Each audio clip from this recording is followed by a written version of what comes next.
Hello student, my name is Deepak. मैं हूं new method की तरफ से। आज का हमारा टॉपिक है प्रीपोजिशन। प्रीपोजिशन होता क्या है?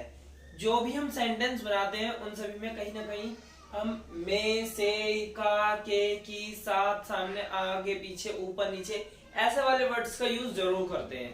यही जो वर्ड है यही प्रीपोजिशन होते हैं। मैंने एग्जाम्पल के लिए कुछ वर्ड यहाँ पे लिख रखे हैं ताकि आपको समझ में आए क्या क्या लिख रहा हूँ।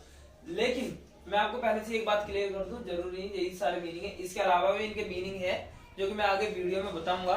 और इनके अलावा और कौन से वर्ड हैं प्रीपोजिशन में जो आते हैं वो भी आपको आगे वीडियो में पता लगेगा। प्रीपोजिशन होता क्या है और किस तरीके से सेंटेंस क्रिएट करने में जो मदद करता है वो समझ लो अब आप एक बार पहले। जैसे कि मैंने लिखा आई हैव बीन playing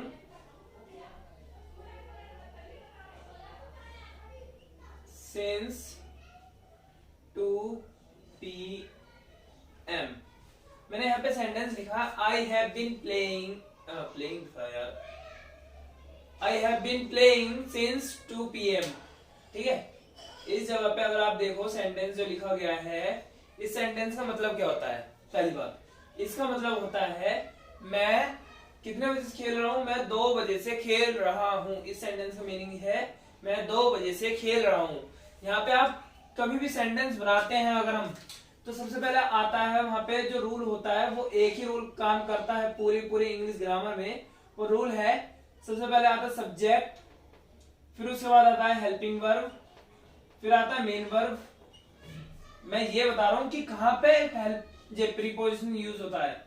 मैं इस वाली वीडियो में यही चीज आपको समझाऊंगा किस किस जगह पे प्रीपोजिशन आप यूज कर सकते हो। मेन वर्ब प्लस में यहाँ पे आएगा अब आपका प्रीपोजिशन,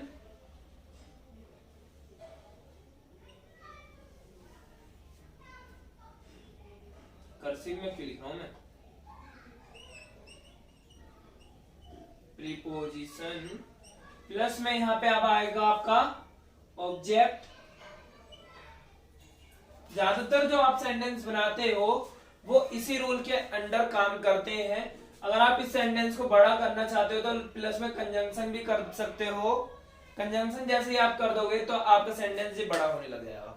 तो बेसिकली मेन वर्ब के बाद आती है प्रीपोजिशन ज्यादातर। ठीक है, ज्यादातर कुछ खास सेंटेंस होते हैं जिसमें मेन वर्ब के बाद कुछ और वर्ड ऐड होता है, उसके बाद प्रीपोजिशन आती है। वो किस तरीके से होता है वो आप आगे वीडियो में समझ जाओगे। तो चलिए चलते हैं। सबसे पहले हम बात करेंगे से के मीनिंग, जो इतने सारे मैंने लिखे हैं इनका क्या क्या मतलब होता है।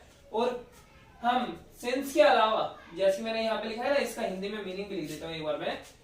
इस सेंटेंस का हिंदी में मीनिंग मैंने बताया है मैं 2 बजे से खेल रहा हूं। मैं 2 बजे से खेल रहा हूं, इसका ये सेंटेंस का मीनिंग है। ठीक है, इस वाले सेंटेंस का। तो आप यहाँ पे देख सकते हो मैं के लिए लगा दिया मैंने आई। ठीक है, ये प्रेजेंट परफेक्ट कॉन्टिन्यूअस का सेंटेंस था, इसीलिए यहाँ पे मैंने हैव बीन लगाया, क्योंकि आई एक प्लूरल सब्जेक्ट है इसलिए मैंने हैव लगाया था। यहाँ पे बीन इसमें जुड़ता ही है। उसके बाद यहाँ पे खेलने को कहते हैं प्ले। प्ले की फोर्थ फॉर्म यहाँ पे काम कर गई। ठीक है, मेन वर्ब हो गया, सबसे पहले सब्जेक्ट आ गया, फिर उसके बाद मेन हेल्पिंग वर्ब आ गई, फिर उसके बाद मेन वर्ब आ गई। अब यहाँ पे क्या क्या खत्म हो गया? ये खत्म हो गया, ये वाला पार्ट खत्म हो गया, ये खत्म हो गया। अब बचते हैं ये दोनों पार्ट। इनको किस तरीके से लिखा जाएगा? तो यहाँ पे इस जगह पे जो से है, से का मतलब मुझे किस तरीके से पता लगा कि हाँ भाई मैं यहाँ पे सिर्फ सिंस का ही यूज करूंगा और बाकी किसी भी वर्ड का यूज नहीं करूंगा। कोई ना कोई सा रूल होता है इनका। तो वो रूल किस तरीके से हैं वही आप इस वाली वीडियो में समझोगे। और यहाँ पे फिर मैंने यहाँ पे प्रीपोजिशन का यूज कर दिया जो कि सिंस के रूप में हुआ। उसके बाद मैंने टाइम बता दिया, इस तरीके से पूरा सेंटेंस खत्म हो गया था। यही चीज आपको सीखनी है। शुरुआत में जो थोड़ी मुश्किल लगती है लेकिन है सच में ये बहुत आसान। अब बात करते हैं पहले प्रीपोजिशन के ऊपर। तो पहला प्रीपोजिशन है हमारा फ्रॉम। फ्रॉम का मतलब होता है से।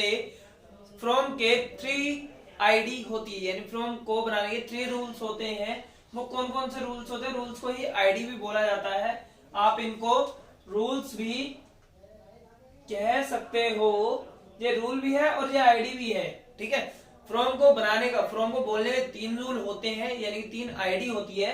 तो आईडी नंबर 1 है from some place. From some place का मतलब किसी जगह से, किसी जगह से, फ्रॉम सम प्लेस किसी जगह से, पहली आईडी। दूसरी आईडी होती है पॉइंट ऑफ टाइम, किसी समय से, किसी समय से। फ्रॉम एनी सोर्स, यानी किसी स्रोत से। अभी तो जिस समय नहीं आ रहा, लेकिन अभी आ जाएगा। सबसे पहले हम बात करते हैं हमारी आईडी नंबर 1 है, यानी रूल नंबर 1 के जो मैंने यहाँ पे इस जगह पे जो एग्जांपल दे रखे हैं, ठीक है, ये इतने हिस्से में रूल नंबर 1 के ही मैंने एग्जांपल दिए हैं। कौन कौन से, ध्यान से देखना। मैं दिल्ली से आ रहा हूं, मैं दिल्ली से आ रहा हूं। यहाँ पे हम किसी जगह से आने की बात कर रहे हैं, यानी फ्रॉम सम प्लेस किसी जगह से आने की बात कर रहे हैं, किसी जगह से आने की बात कर रहे हैं। और वो जगह कौन सी है, दिल्ली। मैं दिल्ली से आ रहा हूं, यानी किसी जगह से आने की बात जब भी हो तो हम फ्रॉम का यूज करते हैं। किस तरीके से, ये जो सेंटेंस है, जो प्रेजेंट कॉन्टिन्यूअस टेंस का जो सेंटेंस है, प्रेजेंट कॉन्टिन्यूअस टेंस का शॉर्ट फॉर्म में PCT लिखा जाता है, प्रेजेंट कॉन्टिन्यूअस टेंस। तो इसमें सब्जेक्ट क्या है, आई है, लगा दिया भाई आई। उसके बाद प्रेजेंट कॉन्टिन्यूअस टेंस के अंदर अगर आपने पढ़ रखा तो ये पढ़ा होगा कि इसमें इज़्ज़ामार आता है, यानी कि हेल्पिंग वर्ब क्या होती है, इज़्ज़ामार के रूप में होती है, तो आई के साथ लगता है एम। उसके बाद आगे यहाँ पे कमिंग, यानी कि वर्ब की फोर्थ फॉर्म, जो कि प्रेजेंट कॉन्टिन्यूअस टेंस में यूज करी जाती है, ठीक है। सब्जेक्ट खत्म कर दिया हमने लिख के, सब्जेक्ट नहीं बचा, सब्जेक्ट लिख दिया है हमने, ठीक है, ये लिखा हुआ है यहाँ पे। हेल्पिंग वर्ब हमने लिख दी है, ये भी खत्म हो गई, ठीक है। अब बचा गया इसमें आना। आना एक वर्ब होती है, उसके लिए हमने लिख दिया कमिंग, ठीक। अब क्या बचता है यहाँ पे, दिल्ली और से का वर्ड बचता है। मैंने आपको पहले वाला एक रूल लिख के दिखाया था अभी थोड़ी देर पहले, उसमें मैंने क्या बताया था, मेन वर्ब के बाद प्रीपोजिशन आएगी, तो वो प्रीपोजिशन जेरी, जो कि है फ्रॉम, क्योंकि हम दिल्ली से आ रहे हैं। और लास्ट में जो बचेगा वो हमारा ऑब्जेक्ट होगा, इसी वजह से जे भी लास्ट में लिख दिया जाएगा। इस तरह से हम सेंटेंस को क्रिएट कर देते हैं। आई थिंक आपको समझ आ गया है। अगर नहीं आया तो आप कमेंट्स में बोल सकते हो, इसके ऊपर मैं एक और वीडियो लेके आऊंगा जिसमें डीपली काफी ज्यादा नॉलेज दी जाएगी। अब बात करते हैं नेक्स्ट सेंटेंस के ऊपर। नेक्स्ट सेंटेंस है मैं अभी स्कूल से आऊंगा। मैं अभी स्कूल से आऊंगा, जस्ट अभी, ऐसा हम बोल रहे हैं सेंटेंस में। लेकिन यहाँ पे भी क्या है, किसी जगह से आने की बात हो रही है, जैसे कि स्कूल। मैं स्कूल से आऊंगा, स्कूल भी तो एक जगह है। स्कूल से आ रहा हूं, तो ये भी क्या है, एक जगह है जिसमें यही वाला रूल फॉर्म होएगा, फ्रॉम सम प्लेस का। इसको बनाने का तरीका क्या है, आई के लिए मैंने यूज कर दिया मैं के लिए यूज हो गया आई। आऊंगा, यानी कि मैं अभी स्कूल से आऊंगा, ये एक फ्यूचर का सेंटेंस है, और ये है future indefinite tense. Future indefinite tense का ये सेंटेंस है, मैं अभी स्कूल से आऊंगा, तो इसमें विल लगती है हेल्पिंग वर्ब के रूप में, इसलिए ये वाला वर्ड भी पीछे का खत्म हो गया, बचता है ये वाला वर्ड।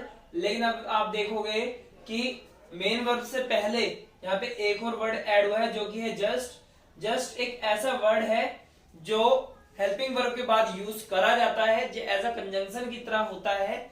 इसकी जो टॉपिक है, जो टॉपिक जो कवर करा जाएगा, ये कंजंक्शन की वीडियो में कवर कर दिया जाएगा, तो अभी इसके बारे में डीपली नॉलेज नहीं दी जाएगी।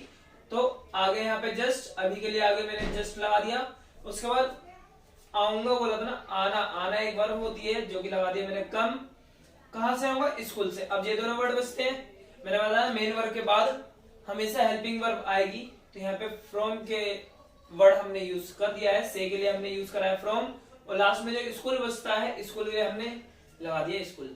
इस तरीके से जो हमारा पूरा सेंटेंस खत्म हो गया। आई थिंक आपको समझ आ गया होगा, नहीं समझ आया तो आप मुझे कमेंट्स में बता सकते हो, और ट्राई करना कि आप भी कुछ सेंटेंस बना के कमेंट्स में लिख दो।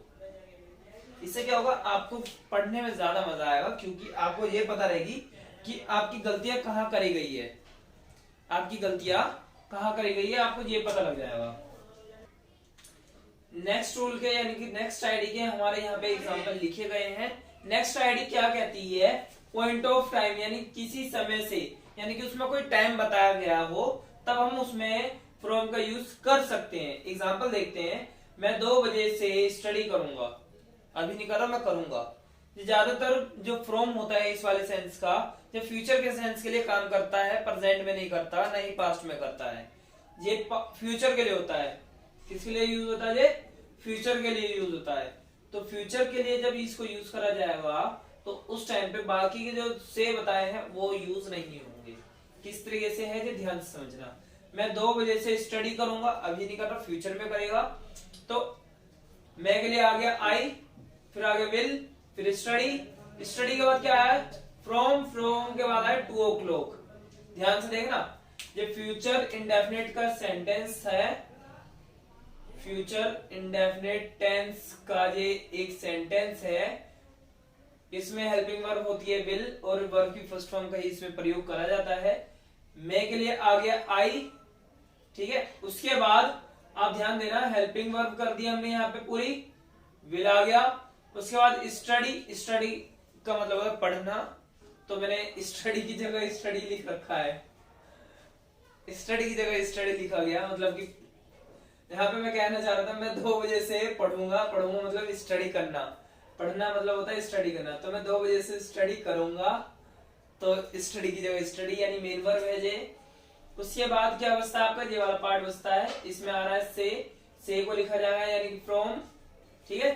फ्रॉम आने के बाद यहाँ 2 बजे से, 2 बजे से यानी कि 2 o'clock। इस तरीके से जो हमारा पूरा सेंटेंस खत्म हो गया है, ठीक है। अब बात करते हैं नेक्स्ट सेंटेंस की। मैं कल से काम करूंगा। मैं कल से काम करूंगा, अभी नहीं कर रहा, फ्यूचर में करेगा, वो कल से करेगा। तो देखो किस तरीके से मैं के लिए यूज करा गया यहाँ पे आई। मेरा अभी आपको बताया फ्यूचर इंडेफिनिट में हेल्पिंग वर्ब होती है विल। तो कल से काम करूंगा ना, आज से नहीं कर रहा, तो ये खत्म कर दी मैंने, आई विल। उसके बाद कब क्या करेगा? काम। काम एक वर्ब होती है और मेन वर्ब हमने यहाँ पे लिख दी है। उसके बाद काम के बाद क्या आ रहा है यहाँ पे? देखो 2 ही वर्ड बचते हैं, से और कल, यानी कल से। तो यहाँ पे जो से के लिए यूज कर दिया हमने फ्रॉम। फ्रॉम का इसलिए यूज करा गया क्योंकि यहाँ पे एक ये टाइम है, आज का नहीं कल का है, ठीक है। उसके बाद कल के लिए आ गया है टुमारो। आई होप आपको समझ में आ गया हो किस तरीके से बनाना है। ये वर्ड में थोड़ी बहुत काटा पीटी हो रही है, समझाने के लिए इस चीज को आप वीडियो को बैक करके तब लिख लेना। अभी बस समझना जरूरी है, लिखने के लिए आप बैक करके भी देख सकते हो, आप फिर भी देख सकते हो एक बार। अब बात करते हैं हम अपने नेक्स्ट रूल के बारे में, जो कि है from any source. From any source का जो रूल है वो बहुत ही ज्यादा सिंपल है। किसी स्रोत से यानी किसी से आपने वो चीज ली हो, उस चीज के ऊपर जो कॉन्सेप्ट काम करता है, किस तरीके से काम करता है वो मैं आपको दिखा देता हूं। अब बात करते हैं हम रूल नंबर 3 यानी आईडी नंबर 3 की। आईडी नंबर 3 जो होती है वो बेसिकली पास्ट के लिए ही यूज करी जाती है, सिर्फ और सिर्फ पास्ट में ही यूज होएगी। किस तरीके से है? फ्रॉम एनी सोर्स यानी किसी स्रोत से। स्रोत क्या है? स्रोत का मतलब है हमने किसी और से वो चीज ली है या सीखी है, ठीक है। जैसे मैंने किताब से पढ़ा, अभी नहीं पढ़ा, जी पास्ट में पढ़ रखा है। कब पढ़ा है? पास्ट में। पास्ट मतलब बीता हुआ कल। मैंने किताब से पढ़ा, तब हम फ्रॉम का यूज कर सकते हैं। किस तरीके से? वी रेड, यहाँ पे जो रेड है ना कि रीड है, जो रेड लिखा गया है। स्पेलिंग सेम रहती है लेकिन बोलने का तरीका थोड़ा अलग होता है। वी रेड फ्रॉम बुक, यानी कि यहाँ पे बोला गया मैंने किताब से पढ़ा। मैंने टीवी से देखा, अभी नहीं देखा, पास्ट में देखा है, ठीक है। तो उस टाइम के लिए आई वॉच्ड फ्रॉम टीवी, मैंने कहा से देखा? टीवी से देखा। आई होप आपको समझ आ रहा होगा। ये पास्ट के लिए सेंटेंस यूज करे जाएंगे। आप चाहो तो लिख लो, इस बार मैंने काटा पीटी नहीं करा, अब कर दूंगा। यहाँ पे आप देख सकते हो हमने के लिए यूज कर दिया मैंने वी को। पढ़ना एक वर्ब होती है और पास्ट इंडेफिनिट का जो सेंटेंस था, पास्ट इंडेफिनिट टेंस, ये पास्ट इंडेफिनिट का सेंटेंस था और पास्ट इंडेफिनिट में वी टू का प्रयोग करते हैं अफर्मेटिव में। सिर्फ अफर्मेटिव में रीड की जो सेकंड फॉर्म होती है उसको कहते हैं रेड। कहां से पढ़ा भाई? वो कहां से पढ़ा? टीवी से पढ़ा ना, तो से के लिए आ गया फ्रॉम, और उसके बाद किताब से पढ़ा है ना, तो आ गया यहाँ पे बुक। मैंने टीवी से देखा तो मैंने के लिए यूज कर दिया मैंने आई, ठीक है। देखने को कहते हैं वॉच, वॉच की सेकंड फॉर्म होती है वॉच्ड। यहाँ पे उसके बाद आता है से के लिए मैंने यूज करा है फ्रॉम का। मैंने आपको बताया था जो ये वाला फ्रॉम है इसका यूज पास्ट में ही करा जाएगा, फ्यूचर में नहीं कर सकते, ना ही प्रेजेंट में कर सकते। और टीवी को टीवी लिख दिया गया है। अब मैं आपको बता देता हूँ, ये पास्ट में होगा, फ्यूचर में होगा, प्रेजेंट में होगा, ये पास्ट में होगा, फ्यूचर में होगा, प्रेजेंट में होगा, ये पास्ट में होगा, या फ्यूचर में होगा, या प्रेजेंट में होगा। इस चीज को जरूर समझना। आई होप आपको ये वाली चीज समझ आ गई होगी। अब बात करते हैं, और अगर हाँ कोई भी कंफ्यूजन हो तो आप ऑनलाइन क्लास भी ले सकते हो, ऑनलाइन क्लास भी दी जाती है। अगर आपको कोई भी कंफ्यूजन होती है तो आप डिस्क्रिप्शन में दिए गए लिंक पे क्लिक करके मेरे इंस्टाग्राम अकाउंट पे जाकर आप अपनी समस्या बता सकते हो। आपकी उस समस्या के ऊपर आपको सुझाव दिया जाएगा। आप चाहो तो कमेंट्स में भी बता सकते हो, आपकी कंफ्यूजन के ऊपर हम वीडियो जरूर लेके आएंगे। अभी बात करते हैं इनकी आईडीज को और भी ज्यादा इम्प्रूव करने की। अब बात करते हैं कब कब यूज करे जाएंगे। तो फ्रॉम जो वर्ड है इसका जो यूज है काफी सिंपल है। फ्रॉम सम प्लेस का यूज हमेशा प्रेजेंट, पास्ट और फ्यूचर तीनों ही कंडीशन में हम कर सकते हैं। बट अगर हम बात करते हैं फ्रॉम एनी सोर्स की, फ्रॉम एनी सोर्स यानी किसी स्रोत से, जो वर्ड है, जो सेंटेंस है, वो खाली पास्ट में ही यूज करे जाएंगे, पास्ट में ही इसका यूज करते हैं। जो मैंने आपको एग्जांपल दिए थे दोनों मैंने किताब से पढ़ा, मैंने टीवी से देखा, ये पास्ट के एग्जांपल थे जो पास्ट इंडेफिनिट से आए थे। अब बात करते हैं पॉइंट ऑफ टाइम की, कि भाई पॉइंट ऑफ टाइम किस तरीके से वर्क करता है। तो पॉइंट ऑफ टाइम खेल ओनली फॉर किसके साथ वर्क करेगा, फ्यूचर के साथ करेगा। फ्यूचर के साथ ही आता है फ्रॉम जब हम बात करते हैं किसी समय के साथ। जैसे मैं कल से पढ़ूंगा, मैं परसों से काम करूंगा, मैं तुमसे कल से मिलने आऊंगा, मैं कल से बीमार हो जाऊंगा, या बीमार हो जाऊंगा ऐसा ना करे कि वो वीडियो बनाएगा कौन फिर, इसलिए यही ठीक है। आई थिंक आपको समझ आ गया होगा। कोई भी कंफ्यूजन है तो आप कमेंट्स में लिख सकते हो, मैं आपके कमेंट्स का रिप्लाई करके उसको वहां पे ठीक करने की कोशिश करूंगा, या फिर मैं आपके क्वेश्चन के ऊपर कोई अच्छी सी वीडियो तैयार करके तब आपको उसमें समझाऊंगा। लेकिन अगर आपको ये समझ आ गया तो कमेंट्स में यस जरूर लिख दें। अब बात करते हैं नेक्स्ट टॉपिक था जो हमारा, नेक्स्ट जो प्रीपोजिशन थी वो था ऑफ, OFF वाला। वो किस तरीके से वर्क करता है उसके ऊपर हम बात करते हैं। अब ऑफ का जो रूल है बहुत ही ज्यादा सिंपल है। किस तरीके से वर्क करेगा वो उसके जो ऑप्शंस है उनके ऊपर डिपेंड करता है। इसको एक बार मिटा देते हैं। अब बात करते हैं हम ऑफ का। तो ऑफ का मीनिंग होता है से, इसकी आईडी होती है गेट ऑफ और टेक ऑफ। गेट ऑफ और टेक ऑफ क्या होता है पहले तो इसके बारे में जान लेते हैं। गेट ऑफ का मतलब होता है किसी जगह से उड़ के चले जाना, या उछल जाना, या हटा दिया जाना, ठीक है। टेक ऑफ का मतलब होता है उठा लिया जाना। जब भी आप किसी भी जगह से कोई भी चीज उठाते हो तब, या फिर आप किसी भी जगह से कूद जाते हो या हट जाते हो तब। आई होप आपको समझ आ गया होगा। अब मैं बात करता हूँ इसके एग्जाम्पल्स के ऊपर, एग्जाम्पल किस तरीके से वर्क करेंगे। अब बात करते हैं इसके एग्जाम्पल्स की। तो आपको मैं पहले से एक चीज क्लियर कर देना चाहता हूं, जो ऑफ है इसका जो यूज है ज्यादातर पास्ट में ही किया जाता है। ज्यादातर यानी मोस्टली जो इसका यूज होगा वो पास्ट में ही किया जाता है। एग्जाम्पल देखते हैं अब हम। जैसे कि एग्जाम्पल नंबर 1, मैंने बिस्तर से फोन उठाया। कहां से उठाया, बिस्तर से, यानी उठा लिया है, पास्ट का सेंटेंस है। तो मैंने के लिए आ गया क्या, मैंने कट हो गया, मैंने के लिए यूज करा मैंने आई, ठीक है। पास्ट इंडेफिनिट में अफर्मेटिव का जो सेंटेंस होता है इसमें वर्ब की सेकंड फॉर्म का यूज किया जाता है। तो इसलिए यहाँ पे पिक का मतलब होता है उठाना, उठाने की सेकंड फॉर्म होती है पिक्ड, इसीलिए ये वाला वर्ड भी पूरी तरीके से कट गया। क्या उठाया था, phone, I pick the phone, phone के लिए आ गया था फोन, कहां से, बिस्तर से। तो से के लिए जो मैंने वर्ड यूज करा वो था ऑफ, कहां से, बिस्तर से उठाया था ना, तो द बेड। इस तरीके से ये सेंटेंस बन गया है। मैंने बिस्तर से फोन उठाया, I pick the phone off the bed, यानी बेड से फोन उठाया। मंकी ट्री से कूदा, कहां से कूदा, मंकी ट्री से कूदा है। तो मंकी के लिए तो मंकी ही यूज किया जाएगा, ठीक है। लेकिन कूदने को कहते हैं जंप, और जंप की सेकंड फॉर्म होती है जंप्ड, तो मैंने यहाँ पे लगा दिया है ये। उसके बाद आता है से के लिए मैंने यूज करा है ऑफ, और ट्री को कहते हैं पेड़, तो द ट्री मैंने यहाँ पे यूज कर दिया है। ट्री का जो मीनिंग होता है वो होता है पेड़, जिसके लिए यहाँ पे द ट्री का यूज कर दिया गया है, क्योंकि ट्री एक ऐसा वर्ड है जिसको हम सभी जानते हैं। आई होप आपको इतना समझ आ गया होगा। अब बात करते हैं से का जो थर्ड मीनिंग है उसके ऊपर, जो कि सिंस। अब बात करते हैं हम थर्ड प्रीपोजिशन की, तो थर्ड प्रीपोजिशन है हमारा सिंस। सिंस का मतलब होता है से, और सिंस की कौन कौन सी आईडी है वो मैंने यहाँ पे लिख दी गई है। सिंस की ओनली फॉर 7 आईडीज होती है, 7 चीजें होती है सिंस के साथ। कौन कौन सी है? सिंस का यूज हम टाइम के साथ भी करते हैं, जैसे 2 AM 2 PM 2 o'clock। सिंस के बारे में एक बात आप अच्छे से याद रखना, सिंस आप पक्के टाइम के लिए यूज करोगे, पक्का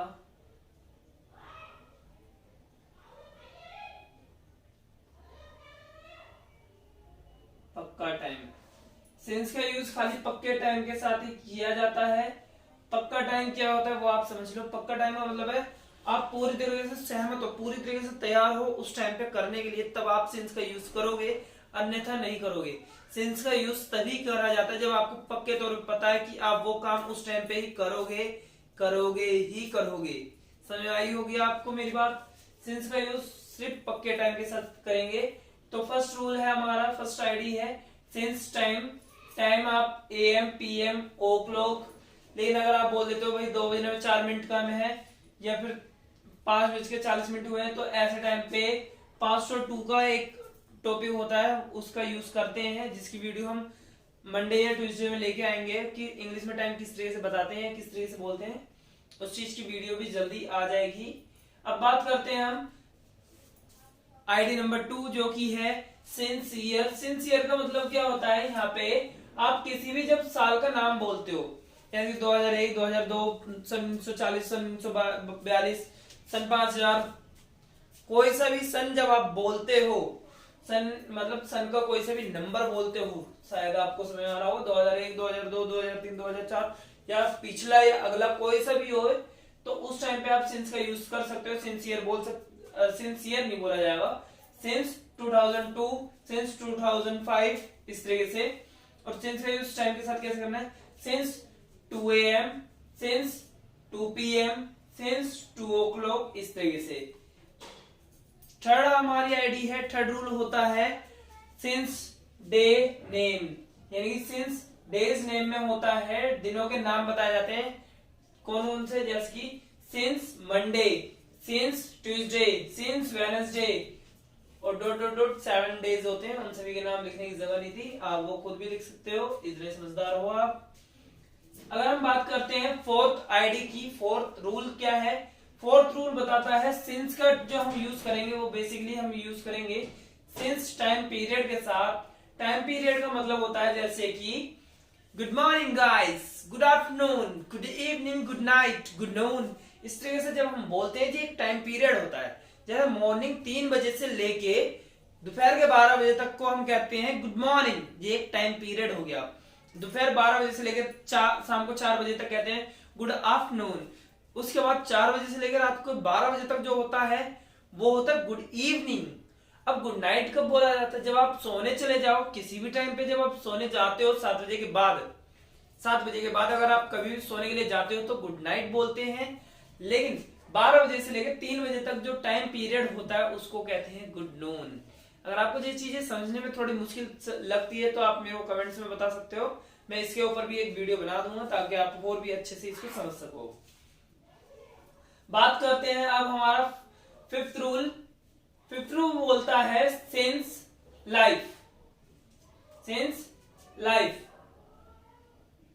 सिंस लाइफ का मतलब होता है, ये दिखाता है कि हम बचपन से, यानी सिंस चाइल्डहुड, सिंस बर्थ यानी बचपन से या जन्म से, जब भी हम ऐसे वाले वर्ड का यूज करते हैं इसका मतलब यही होता है।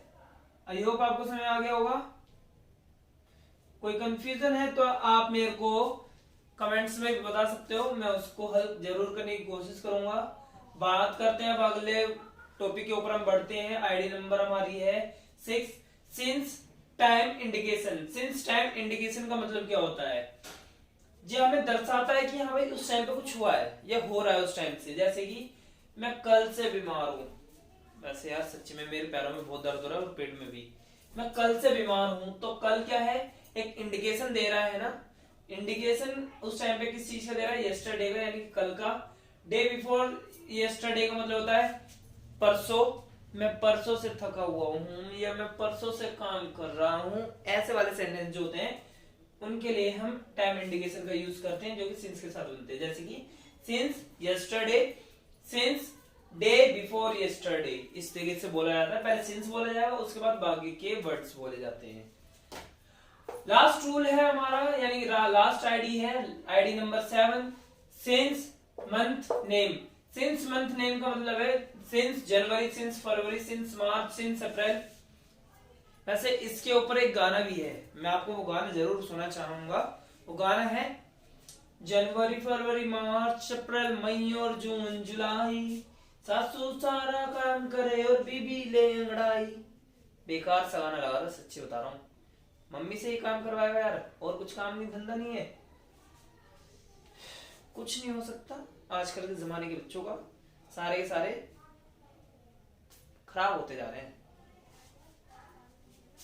क्या आप भी ऐसा ही काम करोगे? अगर आप करोगे तो कमेंट्स में यस या नो में आंसर जरूर दें। और क्यों नहीं करोगे, अगर आप नो बोलते हो तो क्यों नहीं करोगे इस चीज को भी जरूर बताना। और करोगे तो ये भी बता देना भाई क्यों करना चाहते हो। जनवरी फरवरी खेलना है, क्यों खेलना है? ओके, अभी तो अपने पास टाइम काफी है। अब बात करते हैं इनके स्ट्रक्चर के ऊपर। स्ट्रक्चर भी बता दूंगा मैं आज ही, और साथ ही साथ हम बात करेंगे इसके एग्जांपल्स के ऊपर। तो उसके लिए मेरे को ये पूरा का पूरा मिटाना पड़ेगा। आप एक बार इसको पूरी अच्छे से लिख लो। आई होप आपको दिख रहा होगा। आई होप आपने अभी तक लिख लिया होगा, ये स्क्रीनशॉट ले लिया होगा। बहुत तेज बच्चे हो तुम सब। मैं इसको मिटा देता हूँ। अगर हम बात करते हैं सिंस का यूज किस किस के साथ कर सकते हैं, तो सिंस का यूज हम प्रेजेंट, पास्ट और फ्यूचर सभी तरह के सेंटेंस में कर सकते हैं। और सिंस जो है उसका जो रूल है वो यहाँ पे लिखा हुआ है। सबसे पहले आता है सब्जेक्ट, फिर हेल्पिंग वर्ब, फिर मेन वर्ब, फिर आती है ऑब्जेक्ट, उसके बाद आता है सिंस, और सिंस के साथ आता है फिर वो टाइम। अभी तक जो मैंने आपको आईडीज लिखवाई थी वो सभी टाइम से रिलेटेड थी। आप बोलो ना, इसलिए मैंने पूरा पूरा एक लाइन बता दी किस तरह से होता है। और वो जो टाइम मैंने लास्ट में लिखा है, टाइम के अंदर आपका चाहे डेज नेम हो या मंथ नेम हो या चाइल्डहुड हो या फिर कोई दूसरा टाइम पीरियड हो, वो सभी के सभी उसी के अंदर आते हैं। एग्जाम्पल देख लेते हैं हम। यहाँ पे मैंने वैसे 2 ही एग्जाम्पल लिखे हैं और दोनों में ही 2 o'clock लिख दिया है ताकि वीडियो ज्यादा लंबी ना हो। तो यहाँ पे देखो, मैं 2 बजे से दौड़ रहा हूँ। कब से दौड़ रहा हूँ? 2 बजे से। ठीक है, तो I have been running since 2 o'clock। तो यहाँ पे आई हो गया सब्जेक्ट, हेल्पिंग वर्ब हो गया हैव बीन, मेन वर्ब हो गई रनिंग, उसके बाद ऑब्जेक्ट में कुछ था नहीं इसलिए मैंने लिखा नहीं। अब बात करते हैं सिंस आएगा फिर, क्योंकि 2 बजे से दौड़ रहा हूं। और जो लास्ट में जो बचा है 2 बजे, वो यहाँ पे आ गया है। देखो मैं कट करके बता देता हूँ।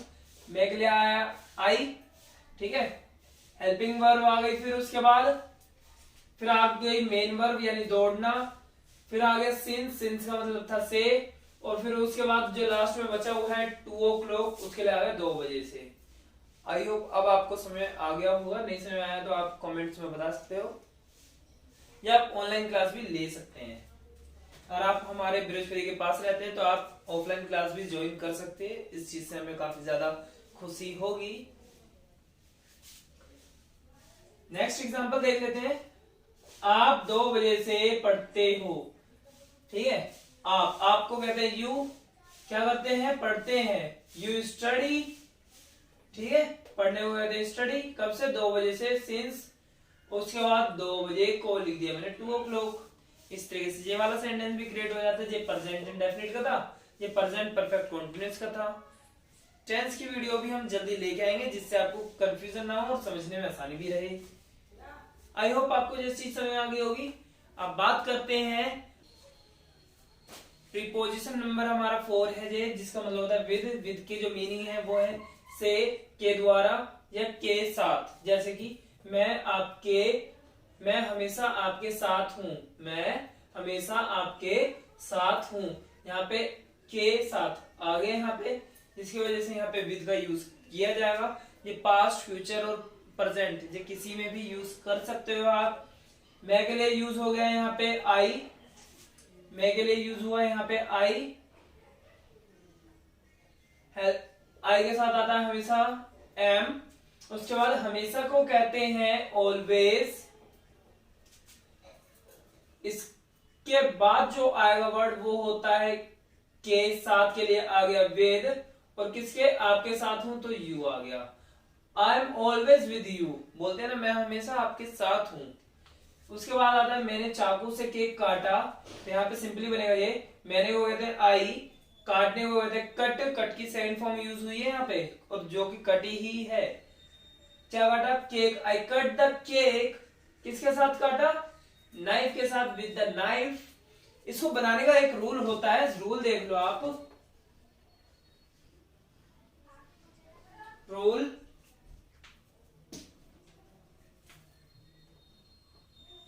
सब्जेक्ट प्लस में हेल्पिंग वर्ब प्लस में मेन वर्ब प्लस में ऑब्जेक्ट प्लस में विद,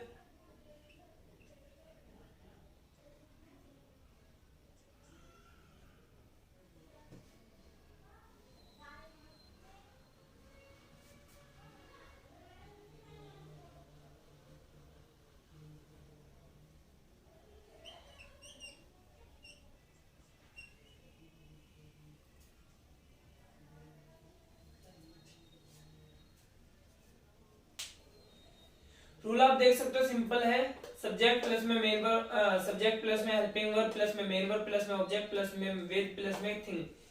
यहाँ पे इस वर्ड का मतलब क्या है, मैंने जो आपको रूल लिखवाया है कि हमेशा इसी की तरह काम करेगा। जैसे कि आई हो गया सब्जेक्ट, ठीक है, इसमें कोई हेल्पिंग वर्ब नहीं है, लेकिन ऊपर वाले में हेल्पिंग वर्ब थी, आप देख सकते हो। मेन वर्ब इसमें नहीं है, लेकिन इसमें है मेन वर्ब जो कि है कट, ठीक है। उसके बाद आता है आपका ऑब्जेक्टिव पार्ट जो कि ये वाला है, ठीक। उसके बाद आता है आपका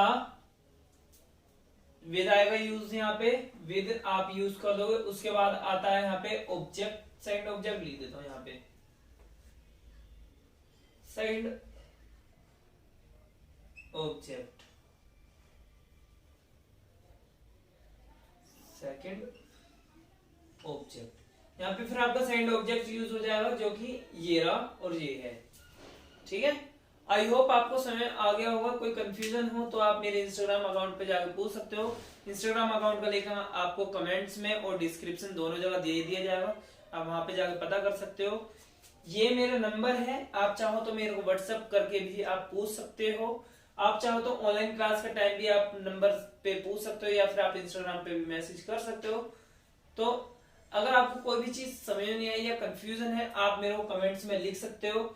आज के लिए बस आपको 4 ही रूल्स बताए जाएंगे। नेक्स्ट पार्ट में मैं आपको 4 और बता दूंगा, जिससे क्या होगा, सेट पूरी तरीके से खत्म हो जाएगा। उसके बाद मैं के ऊपर बात करेंगे, फिर के लिए वाला सेंटेंस, इस तरीके से पूरी प्रीपोजिशन हमें खत्म करनी है।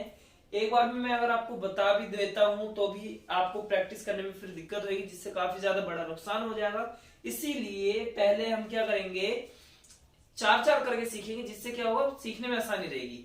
अगर आपको कभी भी इंग्लिश पढ़ने में प्रॉब्लम होती है तो डिस्क्रिप्शन में दिए गए और कमेंट्स में दिए गए लिंक पे एक वीडियो है, जिसमें आपको पढ़ने का तरीका क्या होता है वो समझाया गया है। आप उसको भी अच्छे से जरूर देखना। उसकी भी एक प्लेलिस्ट तैयार करी जा रही है, जिससे आपकी रीडिंग स्किल काफी ज्यादा इंप्रूव होगी और आप अच्छे से इंग्लिश पढ़ सकते हो।